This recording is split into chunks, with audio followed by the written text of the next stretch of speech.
অবশেষে অপূর্বর মা এবং ভাই এবার নন্দিনীর বাড়িতে চলে আসবে আগামী পর্বে। বিস্তারিত জানতে সম্পূর্ণ ভিডিওটি দেখতে থাকুন। আসসালামু আলাইকুম প্রিয় দর্শক, সবার কি অবস্থা? হাজির হয়ে গেলাম দীপ্ত টিভির নিবেদিত ভালোবাসার আলো আঁধার নাটকের 248তম পর্বে কী সব ঘটতে চলছে তার অগ্রিম খবর নিয়ে। অলরাইট, এই পর্বে আপনারা দেখতে পারবেন এবার নন্দিনীকে দেখা যাবে সে ঘুমের মধ্যে স্বপ্নের ভেতরে মাহিনকে দেখতে পারবে।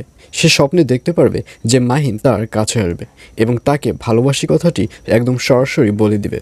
আর এটি দেখার সাথে সাথে নন্দিনীকে দেখা যাবে সে ঘুম ভেঙে জেগে উঠবে এবং একটা আতঙ্কের মধ্যে থাকবে। আর অন্যদিকে ইমনকে দেখা যাবে সেবার ফাইনালি দেশের বাইরে চলে যাচ্ছে। আর এর জন্যই বাড়ির যে লোকজন রয়েছে সবার সামনে এক হবে এবং সবাইকে বিদায় জানাবে।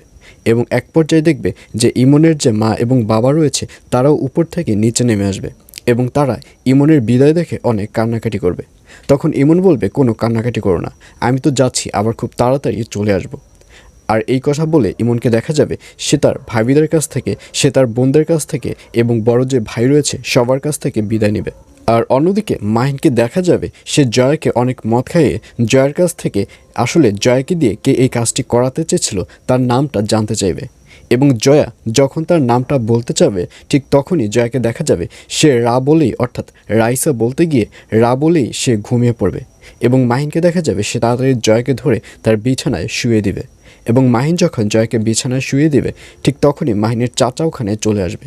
এবং মাহিনের চাচা ওভাবে দেখে মাহিনের চাচা রং মাইন্ডে নেবে। মাহিনের চাচা ভাবে যে মাহিন হয়তো জয়ের সাথে কোনো নোংরামি করছে। আর এটি ভেবে মাহিনের চাচা বলবে, ছি, আজকে আমার এই দিনটাও দেখতে হলো।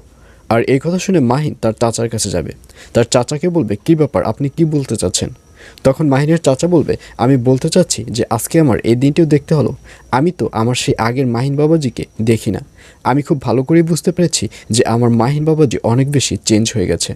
আর এই কথা শুনে মাহিন বলবে, চাচা, আপনি যেটা ভাবছেন সেটা একদম ভুল। আমি আসলে জয়ার কাছ থেকে নামটি জানতে চেয়েছিলাম যে আসলে এর আগে অফিস থেকে যে টাকাটি চুরি করেছিল সেটি কে চুরি করিয়েছে।